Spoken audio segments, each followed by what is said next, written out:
Olá, minha gente querida, fique atento que o programa de hoje traz assuntos muito importantes. E para comentá-los, como acontece semanalmente, o nosso deputado Gerson Berger e o jornalista Pedro do Couto participam mais uma vez do nosso programa. Nós hoje falaremos sobre um monumento construído em Lisboa em homenagem às vítimas da Inquisição e um tema que eu acho vai agradar a todos vocês, a mentira, que será comentada pelo nosso deputado, mas acima de tudo, psiquiatra Gerson Berger e pelo jornalista Pedro do Couto. Pois é, minha gente, já vamos começar falando sobre o PAC, Programa de Aceleração do Crescimento, que ao que parece sobrou apenas o programa, porque aceleração e crescimento estão deixando muito a desejar. Mas como já se previa, a propaganda enganosa em torno do PAC é confirmada agora pelo Tribunal de Contas da União,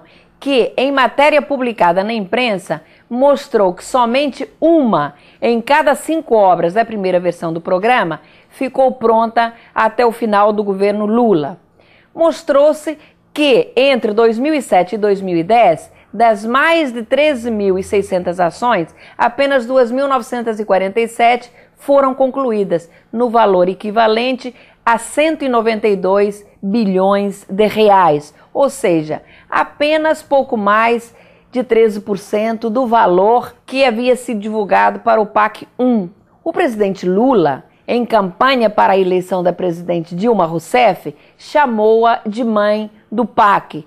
Mas parece que todo esse atraso e pouquíssimo investimento no Programa de Aceleração do Crescimento, na prática, não mostrou nenhuma aceleração, muito pelo contrário. Imaginem o atraso dessas obras, em especial no que diz respeito às condições essenciais à saúde e à vida, que é o saneamento básico.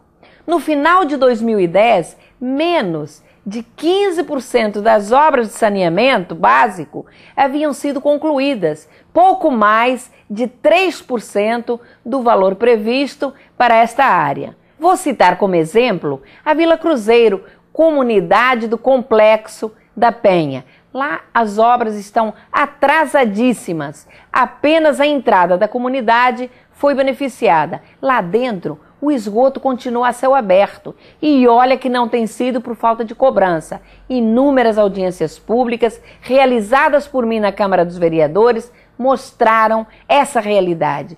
Conseguimos a entrada do PAC, mas a conclusão e a aceleração das obras deixa muito a desejar. Sem contar que a maioria das comunidades, como a Quatro Bicas, Mirindiba e Chatuba, não receberam absolutamente nada. Afinal de contas, que aceleração é essa?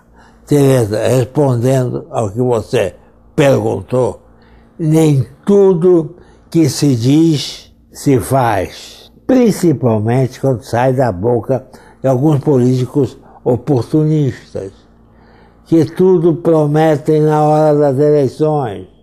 E olha que o Rio de Janeiro, talvez até em função da amizade do governador Sérgio Cabral com o ex-presidente Lula, foi um dos estados mais beneficiados pelo PAC 1. Muita coisa, no entanto, continua na promessa. Por exemplo, onde está o trem-bala tão anunciado pelo governo? As obras de recuperação e revitalização da infraestrutura do sistema de pistas e pátio do aeroporto Tom Jobim, que, diga-se de passagem, está um lixo. Nada funciona, nem os elevadores. Banheiros imundos, um total abandono. Isto é uma vergonha para o Rio de Janeiro, que agora, neste mês de junho, vai receber tantas autoridades e turistas para o Rio +20. Volto a dizer, todas essas obras estavam previstas para serem concluídas em 2010.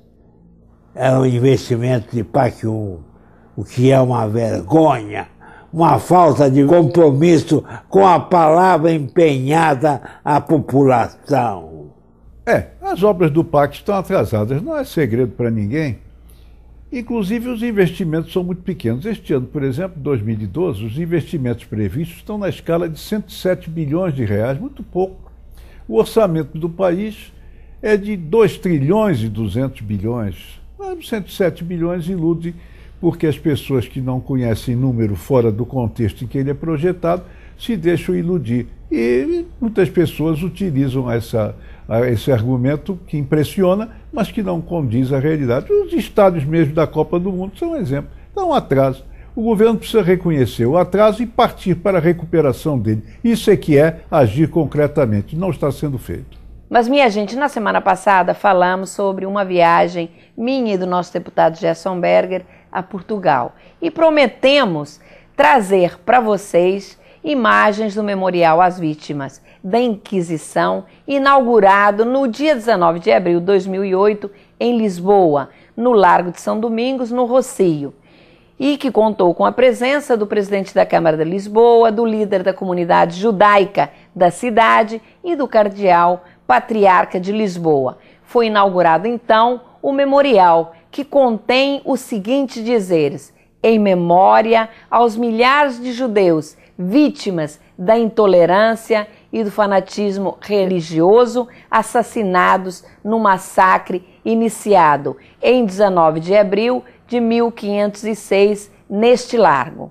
Em seu discurso, o presidente da Câmara e gestor da cidade de Lisboa, Antônio Luís Santos da Costa, disse que foi uma decisão unânime da Câmara Municipal de Lisboa construir um memorial às vítimas da intolerância, que era um tributo a todos os que sofreram discriminação ou aviltamento pessoal por suas origens, convicções, escolhas ou ideias, ressaltando em sua fala a ascensão de iniciativas de reconciliação desenvolvidas pela Igreja Católica e pela comunidade judaica, a quem naquele momento ele saudava.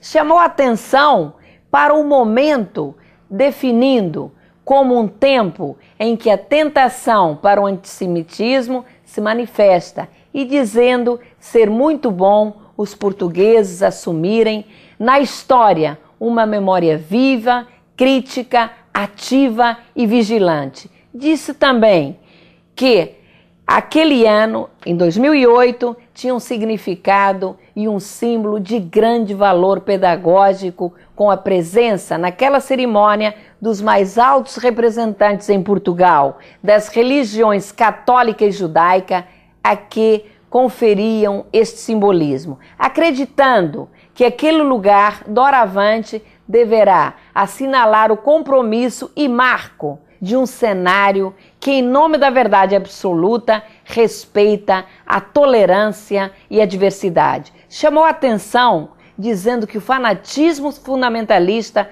continua assombrando o mundo e que, por isso, a melhor maneira de honrar e homenagear a memória das vítimas desse massacre era reafirmar o empenho pela tolerância e pela liberdade, que aquele era o mais forte sentido, ali reafirmado em 34 idiomas, Lisboa como a cidade da tolerância. Eliezer de Martino, rabino e líder da comunidade judaica de Lisboa, usou da palavra dizendo que tinha sido dado o primeiro passo para terminarem as desconfianças em termos de diferença religiosa e social entre a população, destacando que a tolerância não chegou a todo o território português. Ele se referia ao interior e ao norte de Portugal. O cardeal patriarca de Lisboa, José Policarpo, salientou que foram dados os passos para o diálogo com os judeus, irmãos mais velhos, no âmbito da paz e da harmonia, e que os protagonistas da história são as comunidades e não os atos de um homem. No que nesta parte nós discordamos, pois não foi um homem o responsável pela Inquisição, mas sim a comunidade católica portuguesa, comandada pelos jesuítas, não é, Gerson? Tereza, você disse bem, não podemos esquecer o mal que os jesuítas fizeram com os judeus na Inquisição. E for falar em Inquisição, Você observou que em nenhum momento dos discursos, quer do presidente da Câmara de Lisboa, quer do rabino, quer do cardeal, nenhum usou a palavra Inquisição. Será que houve um acordo entre os três? Ou esta tenebrosa palavra relembra tanta crueldade que não deve ser pronunciada? A verdade não pode ser boa porque convém, mas porque é verdade. Ela deve ser repetida para que os fatos não se repitam. De qualquer maneira, o memorial e homenagem aos judeus vítimas da Inquisição em Lisboa, especificamente no local que foi palco do início da perseguição ao povo judeu, conhecido como Massacre de Lisboa, é motivo de reconhecimento e aplauso, considerando que a Igreja Católica, durante séculos, resistiu em reconhecer o seu delito religioso praticado contra o povo judeu, como muito bem disse o historiador português Jorge Martins, assegurando que a Inquisição foi um drama imenso para a sociedade portuguesa, lamentando que a Igreja tenha anulado a existência dos judeus em Portugal, já que 20% dos portugueses têm uma costela judaica e hoje representariam 1 milhão de pessoas se não tivessem sido mortos, expulsos de Portugal, ou mesmo convertidos à força por Dom Manuel, um ano após serem perseguidos, expulsos da Espanha. O historiador Jorge Martins teve a coragem de classificar a Igreja na época da Inquisição como uma organização terrorista e criminosa. Quanto a Dom Manuel, a história mostra que ele teria sido tolerante com a comunidade judaica, mas sob pressão da Espanha forçou os judeus a se converterem para que não fossem humilhados e mortos em praça pública, jamais esquecendo o sacrifício de nossos irmãos na Inquisição. A vida segue. E a história portuguesa começa a lhes fazer justiça. Voltaremos ao assunto, pois ele é muito, muito importante. Importantíssimo assinalar este episódio histórico para a memória de todos. Pegar pessoas inocentes, colocar na fogueira, como a Inquisição fez em Portugal, na Espanha. Isso durante 3 séculos, imagine o drama e a tragédia que representaram. Inclusive, quanto à participação dos jesuítas, cínica, nesse processo todo, foi atribuída a Karl Marx uma frase que nunca ele disse. E sim, o seu autor é um bispo jesuíta, Hermann Busenbaum, que em 1645, a pretexto de defender a Inquisição, propôs ao Vaticano, que incorporou como doutrina, a seguinte frase, escrita em latim: se os fins são legítimos, os meios também são. Cinismo.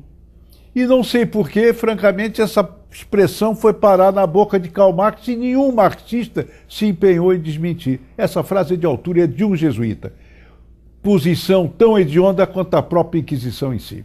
Gerson e Pedro, nós não poderíamos deixar de citar também a morte de Antônio José da Silva, o judeu, que era carioca, grande poeta e teatrólogo, e foi morto numa dessas malditas fogueiras, ali onde foi construído o memorial às vítimas da Inquisição. E ele foi morto na fogueira no momento em que, no Teatro Nacional de Lisboa, era exibida uma peça de sua autoria.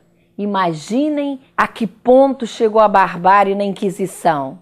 Mas agora, minha gente, vamos abordar um assunto que também é velho, mas que é sempre atual e que se chama mentira. que faz parte da cultura de todas as civilizações. A mentira data curiosamente da criação do homem. Quem não se lembra da história de Adão e Eva, quando a famosa cobra convenceu Adão a comer o fruto proibido por Deus, dizendo que nada de mal lhe aconteceria. Adão acreditou na cobra, contrariou as ordens de Deus, comeu o fruto proibido e assim surgiu a primeira mentira do planeta. Vieram as consequências. Adão foi expulso do paraíso e a cobra, que antes da mentira possuía pernas, foi condenada a rastejar no pó da terra por toda a eternidade, como castigo por ter mentido para Adão. Ainda relembrando um outro fato bíblico, nos primórdios da história encontramos os irmãos Caim e Abel, filhos de Adão e Eva, quando Caim, por inveja, matou o irmão Abel. E Deus, que observava tudo, perguntou a Caim: onde está teu irmão, Abel? Caim, mentindo, respondeu: não sei, por acaso sou guarda dele? Deus castigou Caim, condenando a vagar pelo mundo com um sinal na testa por ter mentido a Deus. Gerson e Pedro, analisando alguns fatos históricos, observam que o povo judeu foi quem mais sofreu com a propagação das mentiras. Vamos recordar. No Antigo Egito, por exemplo, o faraó inventou para o povo que os judeus eram muito numerosos e, por isso, conquistariam e matariam os egípcios, convencendo-os com esta mentira a escravizar o povo judeu. Depois vem Jesus Cristo, que foi morto pelos romanos, mas através da mentira, quem levou a fama foram os judeus, que passaram a ser vítimas do ódio através de toda a história cristã. A Inquisição foi outra grande mentira, praticada em nome da fé e da qual, mais uma vez, os judeus foram vítimas, como nós vimos agora há pouco. Passo a palavra a você, Gerson, dando continuidade à abordagem do tema que é a mentira. Boa lembrança a sua em relação às perseguições e sofrimentos impostos ao povo judeu através da mentira. Aproveito para citar mais um outro caso recente. Na Segunda Guerra Mundial, o ditador e assassino Adolf Hitler propagou a mais sórdida das mentiras, incutindo no povo alemão a ideia de que o sangue ariano era superior a de outras raças e que os judeus eram culpados pelos problemas do mundo. E o resultado dessas mentiras todos conhecemos. 6 milhões de judeus foram mortos apenas pelo fato de serem judeus e não terem o suposto sangue ariano propagado por Hitler como superior. Não tenho dúvida de que no decorrer de um dia normal, qualquer um de nós escuta e vê e lê inúmeras mentiras. Claro que grande parte delas são inofensivas, mentiras sociais que ajudam a harmonizar as relações interpessoais do dia a dia. Como aquela, por exemplo, o trânsito estava um caos, por isso me atrasei. Apenas uma percentagem menor de mentiras machucam ou deixam realmente prejuízo material ou moral aos outros. Na Grécia Antiga, a mentira nasceu com uma irmã gêmea da democracia, e o grande profeta e filósofo grego Platão chegou a escrever que a mentira, em outras situações, macula a alma, mas ela é permitida quando proferida no interesse do Estado. Claro, Teresa, e não concordo nesse aspecto com Platão, pois a verdade e a transparência são valores fundamentais na política. Nada justifica a mentira, pois em quase todas as situações a que temos assistido, sempre é usada em benefício de alguns e na propagação do mal. Vou deixar uma pergunta no ar. Quando a imprensa denunciou as roubalheiras nos 2 governos Lula, ele sempre afirmou categoricamente não saber de nada. Isso também não seria uma mentira? A resposta fica para cada um de vocês. Desde já lembrando que uma churrada de mentiras está a caminho de nossos ouvidos com a chegada das eleições municipais, pois aqui tudo que se fala não se faz. Ô Gerson, mas você falou aí na enxurrada de mentiras que nos aguardam com as eleições municipais. E para enriquecer o nosso programa, nós trouxemos o povo falando nas ruas sobre o que ele pensa da mentira e principalmente das mentiras dos políticos. Vamos assistir. Uma vez e outra a gente mente, né? Sempre a gente... Se eu disser que eu não minto, eu tô sendo mentirosa, tá? Mas tem vários tipos de mentira. Geralmente é aquela desculpa que você acaba dando para uma pessoa para acabar não magoando, uma coisa assim, mais besteira. Como os políticos fazem, eu acho que aí é fugir contra a ética, né? E uma pessoa dessa, ela não tem caráter. Quando eles estão pleiteando uma nova candidatura, então eles prometem tudo. Prometem aumento de salário, aumento para aposentado, criar escolas, hospitais, enfim, tudo isso é motivo para pegar o dinheiro e botar no bolso deles. Para vender a campanha, acho que para eles valem tudo. Ah, quando eles querem se safar de alguma coisa errada que fizeram, né? Tá aí a opinião do povo e pelo que vimos, os políticos estão muito mal em sua concepção. Mas acho, Pedro, que eles te inspiraram para a sua fala agora. Aproveito uma frase de Nelson Rodrigues e ajusto a mentira. Toda mentira será castigada. Assim foi com Hitler, que inventou falsamente que os judeus e comunistas tinham incendiado o parlamento em Berlim. Assim aconteceu muitos anos depois, em 72, culminou em 74, com o presidente Nixon apanhado numa mentira na Casa Branca, no processo Watergate. E assim também são punidos muitos políticos que fazem promessas vãs, já sabendo que não vão cumprir, está chegando na época eleitoral. Os telespectadores que opinaram têm razão na sua manifestação de repúdio, de revolta contra a mentira. É preciso que a palavra seja acompanhada pelo gesto. No Brasil, infelizmente, não é assim. As urnas estão aí. Vamos conferir mais uma vez.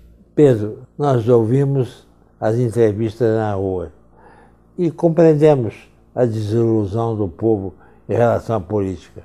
Mas há ainda pessoas que merecem a nossa confiança e terem os nossos votos nas próximas eleições. Não acha, Tereza? Claro que eu acho, não resta dúvida. Tem gente muito boa ainda na política. Imaginem os senhores, se os bons se afastarem, como é que fica? Vamos entregar o ouro aos bandidos? Infelizmente o nosso tempo está terminando e o nosso deputado Gerson Berger, que teria uma maravilhosa historinha para contar sobre a mentira, deixará para a próxima semana. Gerson e Pedro, obrigada pela participação dos dois. A você que nos assiste, o nosso carinho, o nosso agradecimento muito especial. Nos encontramos no próximo domingo, às 12 horas, aqui na CNT. Até lá!